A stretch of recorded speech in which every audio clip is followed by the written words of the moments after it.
Somalija ir ugniagesys pumpavo vandenį be pertraukos 2 dienas. Ugniagesių kateriai ir pakrantės laivai sutelkė savo pajėgas ir drauge bandė išgelbėti lainerį.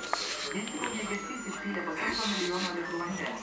Jis dirbo nesutraukdamas nuo gaisravietės 49 valandas, tačiau kova buvo nevyki. Normandija virtusi metalo laužo krūva paniro į vandenį. Ugniagesys užsidirbo savo vietą istorijos analuose, o tas turnys apdovanojimų garbės medaliu.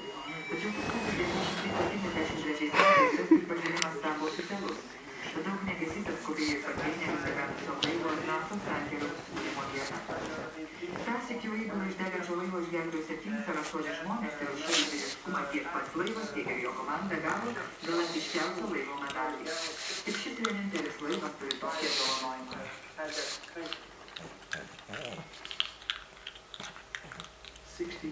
Nu, leuk,